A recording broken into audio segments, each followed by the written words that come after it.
বিশেষ কোনো কথা বলার নাই, শুধু একটা কথাই বলি, আগামী নির্বাচনে দেশনেত্রী বেগম খালেদা জিয়া এবং তারেক রহমান সাহেবের কাছে আমার অঙ্গীকার, মুন্সিগঞ্জ জেলার সবগুলি আসন আমি ধানের শীষে দিব। আপনারা আমার সঙ্গে থাকেন, ইনশাল্লাহ এই এলাকায় অন্তত আর কেউ সিট পাবে না আগামী দিন নির্বাচনে।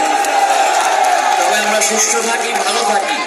এই জনস্রোতের সামনে আমার মনে হয় মহিউদ্দিন ভাইয়ের কৃতিত্ব, আমার কোনো কৃতিত্ব নাই এখানে।